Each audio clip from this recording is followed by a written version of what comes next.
Imagine two people die today, like just hypothetically.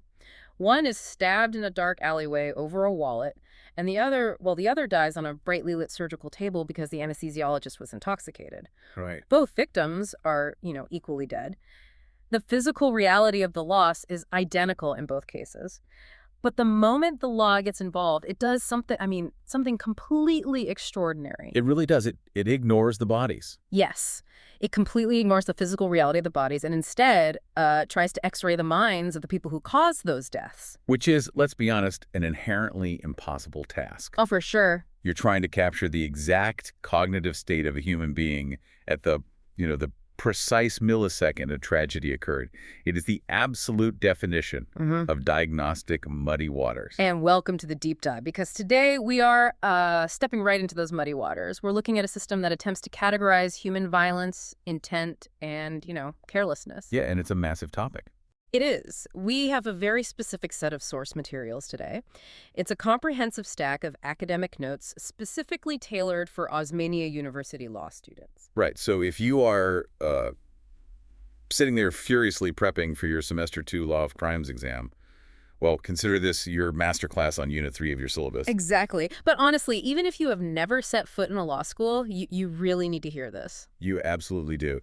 Because these notes are breaking down the newly updated Bharatiya Nyaya Sanhita, the BNS of 2023. Yeah, we're looking directly at the BEAR Act, specifically sections 100 to 113, which deal with offenses affecting human life, and then sections 114 to 144, the offenses affecting the human body. And we should clarify, these aren't just dry exam topics. These statutes are the literal physical boundaries of your safety in modern India. Right. So before we even get to section 100, we have to talk about the tectonic shift that just happened, because for, over 160 years? Yeah, since it's 1860. Right. For over 160 years, if someone punched you or robbed you, or worse, the crime was prosecuted under the Indian Penal Code, the IPC, which was drafted by the British. By colonial rulers, yeah. Exactly. And now the BNS has replaced it. And the notes we're analyzing really emphasize that this isn't just a fresh coat of paint or a renumbering of sections. Oh, no, not at all. It is a fundamental philosophical reversal. I mean, think about the mindset of an 1860 colonial drafter. Right. They weren't thinking about civil rights. No, their primary objective was maintaining the state. The IPC was designed to rule over subjects, right? To crush rebellion and to protect the government's monopoly on order. The individual was secondary. Completely secondary. But the BNS represents a deliberate pivot toward a rights-based, victim-centric framework. It's aligned with modern constitutional values. It places human dignity, bodily autonomy, and the protection of vulnerable people at the very center of the criminal justice system. So the state is essentially saying, we aren't just punishing people for breaking our rules. We are punishing people for violating your rights. That is a massive distinction. It changes everything about how the law is applied. So let's test that philosophy where the stakes are the absolute highest, the ultimate harm. In the Osmania syllabus, this begins with decoding culpable homicide versus murder. This is sections 100 to 105. Right, and it makes sense to start here because this is where the law's attempt to x-ray the human mind is the most rigorous. We have to define the baseline first, which is section 100. Culpable homicide. Okay, let's break that down. Culpable means blameworthy, and homicide is the killing of a human being. Exactly, so a blameworthy killing. But the statute requires a specific mental state, the mens rea. The guilty mind. Yes. You commit culpable homicide if you cause death with one of three conditions. 1, the intention to cause death. 2, the intention to cause bodily injury likely to cause death. Or 3, the knowledge that your act is likely to cause death. Okay, so intent to kill, intent to severely injure, or just, knowing your actions are lethally dangerous. But then I look at section 101, which defines murder. And reading the text, murder seems to just be a worse version of the exact same thing. Yeah, that is the perennial challenge for law students and practitioners alike. Section 101 essentially states that culpable homicide is murder if it meets certain aggravated criteria. It's a matter of degree. Okay, let me try to use a mechanism to visualize this rather than just legal jargon. Because, all murders are culpable homicides, but not all culpable homicides are murders. Like squares and rectangles. Exactly. All squares are rectangles, but not all rectangles are squares. Culpable homicide is the genus. Murder is the specific, deadlier species. I like that. Or think of culpable homicide as a fire.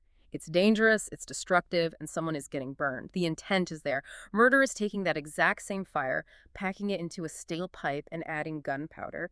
It is the same base element, the lethal intent, but the design, the certainty, and the depravity elevate it into an explosion. That's a great analogy, because the statute elevates the fire to an explosion based on that exact word, certainty. Okay, how so? Well, Section 101 says it is murder if the act is done with the clear intention of causing death, or if the person intends to cause a bodily injury that they know is likely to cause the death of that specific person.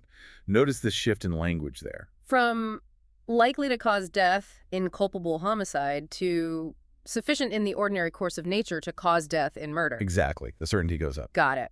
So if I hit you with a stick, that's likely to cause death. That's culpable homicide. But if I swing a heavy iron bar directly at your skull, that is sufficient in the ordinary course of nature to cause death. The law infers that I knew the outcome. Right. The law infers the mind from the act. And this brings us to a foundational legal maxim in your notes. Actus non facit reum nisi mens rea. An act does not make a person guilty unless the mind is also guilty. Precisely. Section 2 of the BNS reinforces this. It explains that an offense requires a guilty intention or knowledge. You simply cannot have a crime without the union of the physical act and the mental state. Let's ground this in a really bizarre, specific illustration from the source text, because I feel like it shows how incredibly elastic this concept of a guilty act can be. Oh, the starvation example. Yes. The text describes a scenario where person A wants to kill person Z, but A doesn't just shoot Z. Instead, A intentionally causes Z's death, partly by illegally omitting to give Z food and partly by beating Z. Right. So A starves Z for a few days, then beats Z, then starves Z again. Ultimately, Z dies. The law says A has committed murder. The starvation aspect is critical here because it introduces the concept of an illegal omission. You see, the law generally doesn't punish you for doing nothing. Like if I see a stranger drowning and I don't help. Right. It's a terrible moral failure, but generally not a criminal one unless you had a specific legal duty to care for them. But here, the text specifies illegally omitting to give Z food. This implies A had a legal duty. Like maybe Z is A's child or prisoner under A's care. Exactly. A guard in a lockup, maybe. Section 2, subsection 8 of the BNS talks about an offense committed by means of several acts. What the law is doing is gathering up these disparate moments. The passive act of not providing a meal on Tuesday and the active act of throwing a punch on Wednesday. Yes, and tying them all together with a single overriding mens rea. The mind is guilty of the total outcome. The law refuses to let you chop your crime up into smaller, less lethal pieces just to avoid a murder charge. The intent bridges the gap between the actions. I see. But wait. What if the intent to kill is absolutely there, but the law still decides it isn't murder? The exceptions. Yeah, the notes heavily emphasize Section 103. Exceptions to murder. Cases where you intentionally kill someone, but the charge is legally reduced back down to culpable homicide. How does that not break the entire logic of the system? It doesn't break the logic. It humanizes it. Humanizes it. Yeah, I mean, the drafters recognize that human beings are fundamentally fragile. We are subject to physiological and psychological breaking points, where premeditation or pure depravity are just overridden by circumstances. Section 103 outlines when the law will offer a degree of grace. Not an acquittal, mind you, but a reduction in severity. Okay, let's test these exceptions. Exception 1 is grave and sudden provocation. The idea is that someone provokes you so severely and so suddenly that you lose your self-control and kill them on the spot. Right. But let me throw a hypothetical at this. Let's say I hate my neighbor, like I really want him dead. So I stand on my porch every single day and scream insults at him, throw garbage in his yard, and just relentlessly harass him until one day he finally snaps and takes a swing at me. Okay. And then I shoot him, claiming, well, he attacked me, I lost my self-control. Can I use Exception 1 to dodge a murder charge? The law anticipated that exact manipulation. The explanation to the exception explicitly shuts that down. The provocation cannot be sought or voluntarily provoked by the offender as an excuse for killing. So I can't engineer my own loss of self-control. You cannot set the trap and then claim you fell into it. Precisely. Furthermore, the provocation must be evaluated on an objective standard. Would a reasonable person in that exact situation have lost their self-control? Right. It also has to be sudden.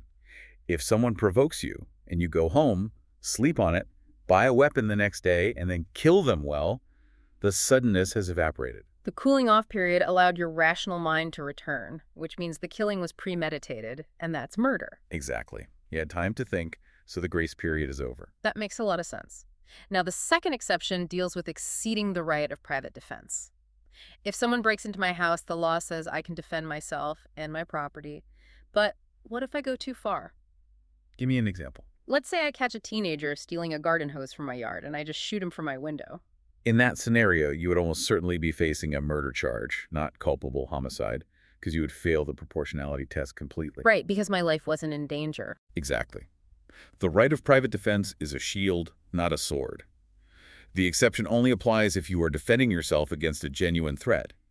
But in the chaos and heat of the moment, you use more force than was strictly necessary, resulting in death. So if the teenager actually lunged at me with a screwdriver, and in the dark I hit him with a baseball bat 3 times instead of just once to disarm him. Yes. The law acknowledges that you cannot be expected to weigh the exact ounce of force needed when your life is genuinely in danger. If you act in good faith to defend yourself but exceed the legal limit without premeditation, it reduces the severity to culpable homicide. Okay, and there is also exception 3, which seems to apply a similar logic to public servants. It does. If a police officer or a magistrate is acting for the advancement of public justice, but exceeds their lawful powers and causes death, as long as they believed in good faith it was necessary for their duty, and they had no ill will toward the person killed, they get the reduced charge. The key phrase there is good faith. It is designed to protect officers who have to make split-second life-or-death decisions in the line of duty. It doesn't give them a license to execute people, obviously, but it recognizes the unique pressure of state-mandated enforcement. Right. So far, everything we've talked about involves a mind that wants to cause harm.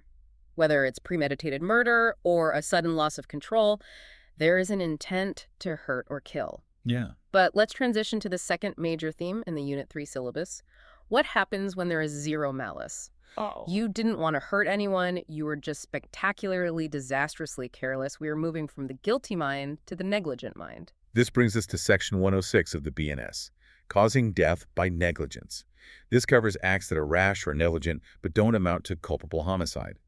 In the old colonial IPC, this was Section 304A, and the maximum punishment was a relatively light 2 years in prison. But the BNS completely rewrote the math on this, right? Yeah. The punishment for causing death by negligence has been radically increased to imprisonment, which may extend to 5 years plus a fine. Wow. Why such a massive jump? It's a direct reflection of how modern society values life. The old 2-year penalty was often seen as a slap on the wrist for catastrophic recklessness. Like what kind of recklessness? Think of a building contractor who uses cheap cement, leading to a structural collapse, or a factory owner completely ignoring fire safety laws. The law is sending a very clear message. Blatant disregard for public safety is a severe threat to the social fabric, even if you never intended for anyone to die. The lack of care is the crime. Wow, okay.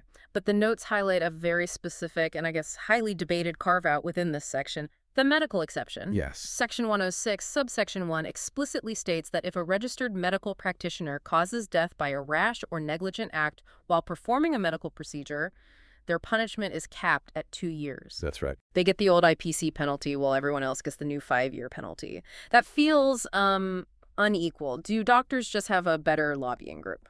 It's a very fair question. To understand it, we have to look at the mechanics of medical care and a landmark Supreme Court case mentioned in the syllabus, Jacobs Matthew v. State of Punjab from 2005. Okay.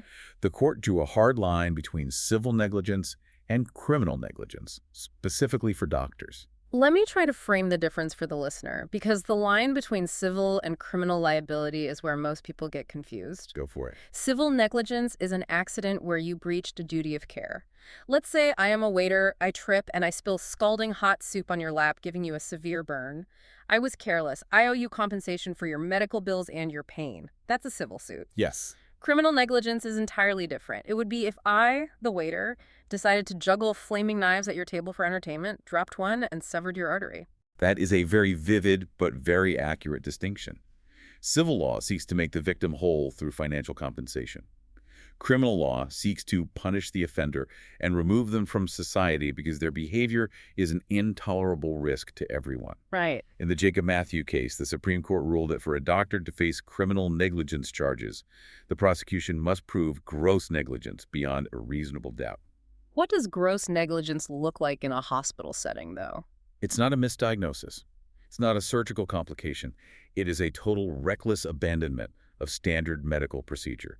The classic example is a surgeon operating while heavily intoxicated or amputating the wrong limb because they flat out refuse to check the patient's chart. It's an act where the doctor essentially stops acting like a doctor. So why the 2-year cap in the BNS if they are committing gross negligence? Because of the chilling effect on healthcare. The human body is incredibly unpredictable. Every major surgery carries a risk of death.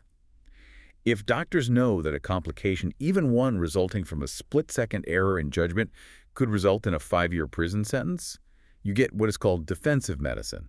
Oh, I see. Surgeons will simply refuse to perform high-risk, life-saving operations. They will pass the patient off to someone else to avoid the legal liability. The law provides this 2-year cap to balance holding grossly reckless doctors accountable without terrifying the entire medical profession into total paralysis. That makes sense. The state needs doctors to take calculated risks. It doesn't need building contractors to take calculated risks with concrete. Exactly. Okay, let's step back for a second. We've looked at murder and we've looked at negligence, but in both of those, we're generally talking about one person doing something to another person. A stabbing, a botched surgery. The 1860 IPC was very good at handling individual crimes. But what happens when crime operates like a Fortune 500 company? Well, it fails. The colonial drafters could conceive of a local gang or a riot, but they had no conceptual framework for modern, syndicated criminality that crosses state lines or operates in cyberspace. They just couldn't imagine it. No. The British relied on specific, localized acts like the deeply problematic Criminal Tribes Act to handle groups, but they didn't have a broad federal mechanism for organized crime. And that is the third major pillar of our Osmania Unit 3rd breakdown. The BNS has introduced Section 111, Organized Crime, directly into the General Penal Code. The notes mention this is modeled on strict state laws like the Maharashtra Control of Organized Crime Act, MCOCA, but now it applies to the entire nation. Let's dissect the mechanism of Section 111 because it is incredibly powerful. To charge someone with organized crime, the state has to prove a continuing unlawful activity committed by an organized crime syndicate. Okay. A syndicate is defined simply as a group of 2 or more persons, but continuing unlawful activity is the hurdle. Right, because if 3 college students decide to steal a car together, they are a group of more than 2 people committing a crime. But are they an organized crime syndicate facing life in prison? Exactly.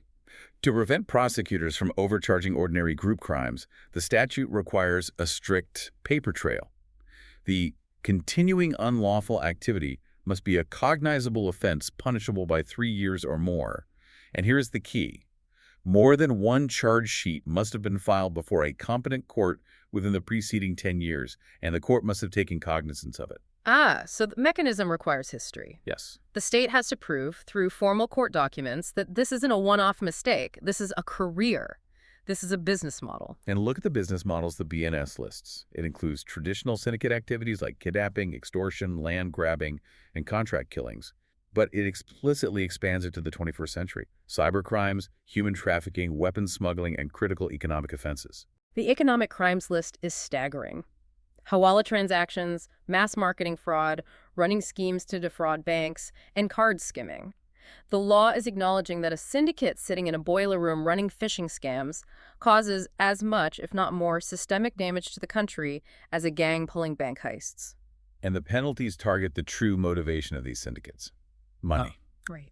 If you commit an organized crime, the minimum prison sentence is 5 years, extending to life, with a mandatory minimum fine of 5 lakh rupees. But if the crime results in the death of a person, the penalty escalates to death or life imprisonment, and the minimum fine doubles to 10 lakh rupees. Wow. It also creates separate offenses for harboring syndicate members or possessing property derived from organized crime. It allows the state to dismantle the entire financial infrastructure of the gang. But organized crime isn't just international cartels and massive cyber rings. Sometimes it's just the local gangs making daily life miserable. The BNS accounts for this with a brand new category, Section 112, Petty Organized Crime. This is a brilliant, highly localized adaptation of the law. Section 112 targets the chronic, low-level syndicate activity that destroys public trust and safety.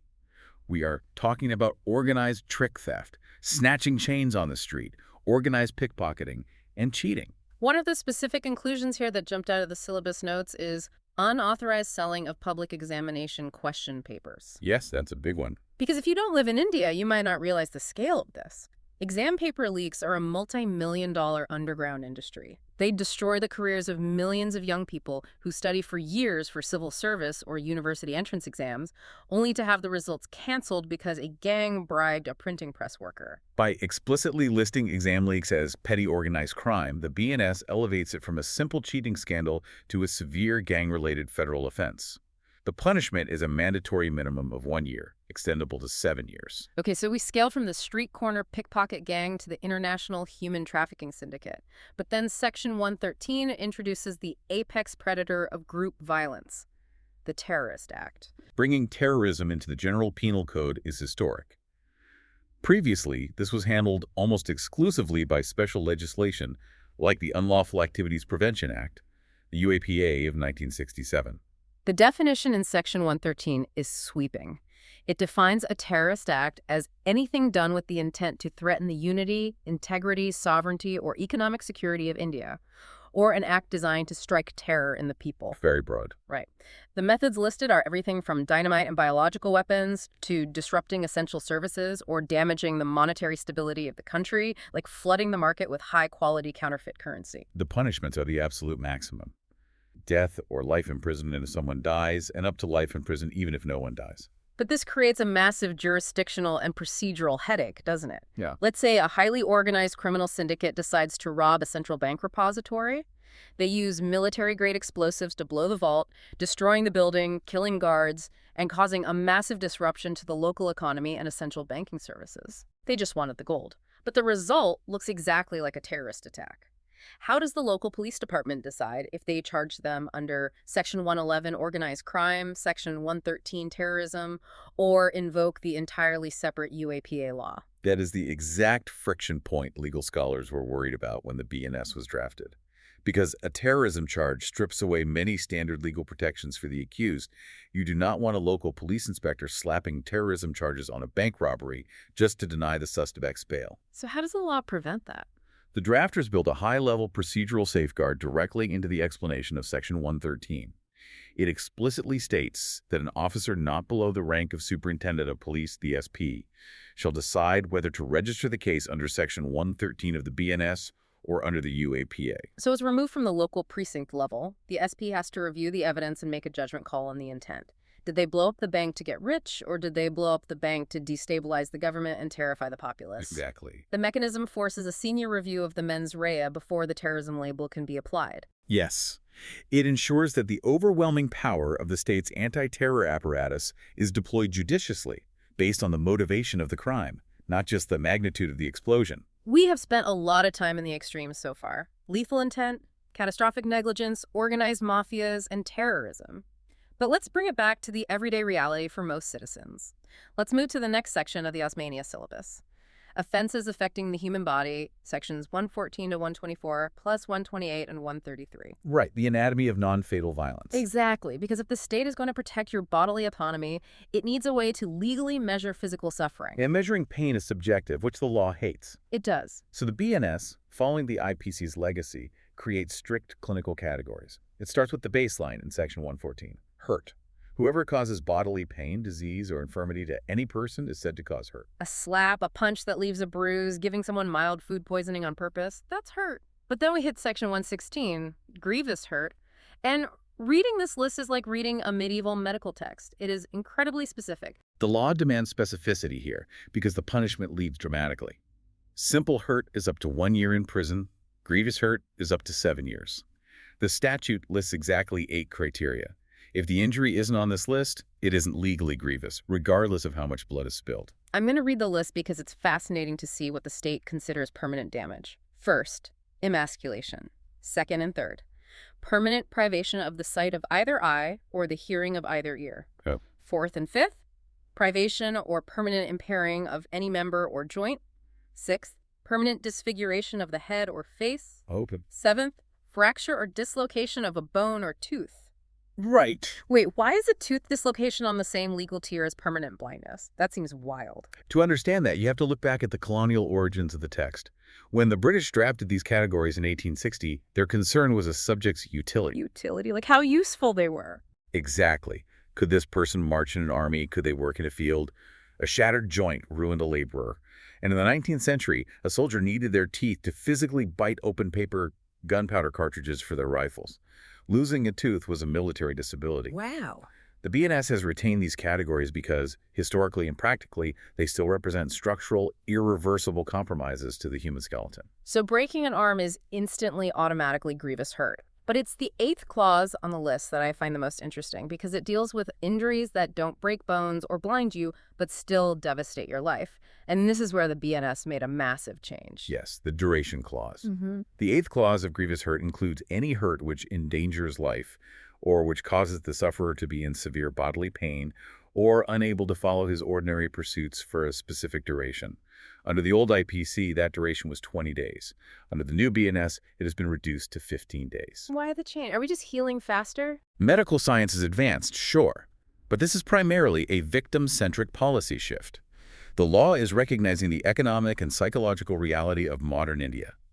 For a daily wage earner, losing 15 days of work due to a severe beating isn't just an inconvenience, it's a catastrophic threat to their family's survival. So the state is saying that stealing 2 weeks of someone's life through severe pain is egregious enough to trigger the 7-year penalty. Exactly. The mechanism of this is fascinating. Let's say I punch you in the stomach. Hard. No broken ribs, no internal bleeding that requires surgery, just massive debilitating bruising. On day 14, you are still in severe pain, unable to get out of bed to go to work. The crime is currently categorized as hurt. But as the clock strikes midnight and we enter day 15, the crime magically transforms into grievous hurt. Yeah. The passage of time itself upgrades the severity of the offense. That's precisely how the courts apply it, usually relying on medical certificates and witness testimony to establish the 15-day timeline. It's an objective measurement applied to a subjective experience of pain. The BNS also introduces brand new aggravations based on why the hurt was caused. Let's look at Section 117, subsection 4. This addresses a very modern, very specific terror, mob violence. This was a glaring omission in the old law. Section 117, subsection 4 specifically criminalizes situations where a group of 5 or more persons causes grievous hurt based on race, caste or community, sex, place of birth, language, or personal belief. Every single member of that mob is held equally liable, facing up to 7 years in prison. The syllabus notes also point out a parallel addition in Section 103 for mob murders based on those exact same demographic grounds, which carries the death penalty or life imprisonment. Yes. The state is explicitly acknowledging that when violence is mobilized by prejudice, it isn't just an attack on the victim. It is an attack on the secular, constitutional fabric of the country. Another crucial modernization is the treatment of acid attacks under Section 124. The IPC only codified this after immense public pressure in 2013. The BNS retains and tightens it. Throwing acid isn't just causing hurt. It is a profound violation of dignity designed to permanently destroy a person's identity and future prospects. The punishment reflects the horror of the crime. A strict minimum of 10 years, extendable to life imprisonment. And I noticed the BNS specifically added language about causing a person to be in a permanent vegetative state. Yes, they recognize that violence doesn't always result in death or physical disfigurement. Sometimes it results in the total destruction of neurological function. Putting someone in a coma or a vegetative state is now explicitly categorized under these highest penalty brackets. Let's round out the bodily offenses by looking at 2 terms that people use interchangeably in daily life, but which have rigid boundaries in the law: force and assault. The law demands clinical precision here. Section 128 defines force, and it reads almost like a physics textbook. Oh, totally. A person uses force if they cause motion, change of motion, or cessation of motion to another person, or if they cause any substance to come into contact with a person's body in a way that affects their sense of feeling. So if I shove you from behind, I cause motion. If you are running and I grab your shirt to stop you, I cause cessation of motion. If I throw a bucket of ice water on your head, I brought a substance into contact with your nerve endings. In all 3 cases, I used force. Correct. But force itself isn't always a crime. If you were about to step in front of a bus and I tackle you to the pavement, I used force, but I saved your life. Force becomes criminal force when it is used intentionally, without consent, to commit an offense, or to cause injury, fear, or annoyance. Okay, so that's criminal force, which requires actual physical contact or the transfer of kinetic energy. What is an assault? Assault, defined in Section 133, is the threat of force. It doesn't require a single finger to touch the victim. An assault is an act or a gesture that creates a reasonable apprehension in the victim's mind that criminal force is about to be used against them immediately. So if I pick up a heavy rock, glare at you, and raise my arm over my head as if to throw it, you genuinely believe you're about to be hit. That psychological terror, that apprehension is the assault, even if I drop the rock and walk away. Exactly. The law protects not just your physical body, but your peace of mind and your dignity. Section 133 specifically outlines punishments for using assault or criminal force with the intent to dishonor a person, particularly women. We have covered the body, the life, and the mind. But there is one final fundamental constitutional right that the Osmania syllabus addresses in this unit. Part 5, Stealing Liberty. We are looking at sections 126 to 127 and 137 to 138. What happens when the crime doesn't inflict physical pain, but instead steals your freedom of movement? The law divides this into two distinct concepts, wrongful restraint and wrongful confinement. The distinction relies entirely on the geometry of your freedom. The geometry of freedom. I love that phrasing. Let's look at the definitions. Section 126 is wrongful restraint. This is voluntarily obstructing a person to prevent them from proceeding in any direction in which they have a right to proceed. Right. Section 127 is wrongful confinement, which is restraining a person in such a manner as to prevent them from proceeding beyond certain circumscribing limits. To clarify that legal phrasing, let's use the roadmap analogy. Wrongful restraint is someone setting up a roadblock on the specific street you want to walk down. Your desired path is blocked. But you can turn around. You can go left, right, or back home. You aren't trapped, but a specific vector of your liberty was stolen. Okay. Wrongful confinement is someone locking you in a windowless room. They haven't just stolen a direction, they've stolen the entire map. You cannot proceed beyond the four walls. The academic notes provide a phenomenal piece of English case law from 1845 to illustrate restraint. Bird v. Jones. Let's break this down. In this case, part of a public highway was closed off with a fence for a boat race. Mr. Bird wanted to walk down that specific path. Mr. Jones, a policeman, stopped him and said he couldn't pass without paying for a ticket. Okay. Mr. Bird was free to stay where he was or to turn around and walk anywhere else in London. He sued for false imprisonment, which is confinement. And the court ruled against him on the confinement charge, establishing the precedent for restraint. The judges noted that imprisonment requires a total boundary, a boundary you cannot cross. Merely preventing someone from going forward while leaving all other directions open is a lesser restriction. It is restraint. The BNS text gives a perfect, terrifying illustration for confinement. Person A places men with firearms at all the exits of a building. A tells person Z that the men will fire if Z attempts to leave.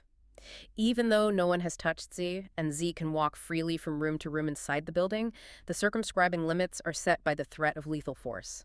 Z is wrongfully confined. And the punishments scale based on the severity of the stolen liberty.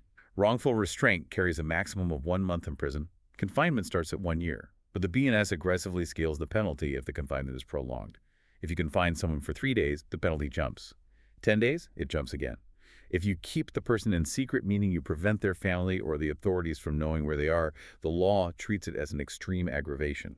This brings us to the final, most severe forms of stealing liberty in the syllabus. Kidnapping and abduction, sections 137 and 138. Again, two words used interchangeably in movies, but totally distinct in law. Let's start with kidnapping under Section 137. The BNS consolidated a few older IPC sections here. Kidnapping fundamentally involves taking someone out of a protective sphere. It is kidnapping from India, physically removing someone from the country without consent, or, crucially, kidnapping from lawful guardianship. Kidnapping from guardianship usually applies to minors or people of unsound mind, and the defining feature here is that the consent of the minor is entirely legally irrelevant. If a 15-year-old child happily agrees to run away with an adult and the adult facilitates it without the parent's consent, it is still kidnapping. Because the crime isn't just against the child. It is a crime against the parents' or legal guardian's right to custody and care. Abduction, on the other hand, defined in Section 138, doesn't care about guardianship. Abduction is when someone, by force, compels, or by deceitful means, induces any person to go from any place. The mechanism of abduction requires force or fraud. You put a gun to an adult's head and force them into a car that is force. You text someone pretending to be an Uber driver, pick them up, and lock the doors. That is deceit. Kidnapping is about the age and guardianship status of the victim. Abduction is about the methods used by the perpetrator. The notes highlight that the BNS retains and updates several specific gender-protective provisions within these sections. For instance, kidnapping or abducting a woman with the intent to compel her to marry against her will or forcing her into illicit intercourse. The penalty is severe, up to 10 years in prison. The colonial phrasing has been scrubbed, and the focus is entirely on protecting the autonomy and dignity of women and children, aligning with major constitutional court judgments of the last decade. It's a very important update. Okay. We have covered a massive amount of ground today. We have traversed the entire landscape of Osmania University's Unit 3 syllabus. It is a dense, complex ecosystem of law. We started by looking at how the state tries to x-ray the human mind to find the intent to kill in culpable homicide and murder. We looked at the boundaries of self-defense and sudden provocation. We explored how the BNS drastically increased penalties for negligence, telling society that carelessness costs lives, while balancing that with protections for doctors performing risky surgeries. Yeah, we covered a lot. We watched the law evolve to recognize that a gang leaking exam papers or running cyber scams is a federal organized crime syndicate. We broke down the medieval anatomy of Grievous Hurt and the modern terrors of mob violence and acid attacks. And finally, we looked at the geometry of freedom in restraint and confinement. The overarching narrative here is that the transition from the 1860 IPC to the 2023 BNS is a fundamental realignment of justice. Vague colonial mechanisms of control have been replaced by a framework designed to protect the individual citizen's life, body, and liberty. So whether you are walking into your Law of Crimes exam tomorrow or you are just walking down the street to the grocery store, you now understand the invisible legal architecture that surrounds you. You know how the state defines your safety. Absolutely. But before we let you go, I want to leave you with one final thought, a puzzle that the law is going to have to face very soon. Oh.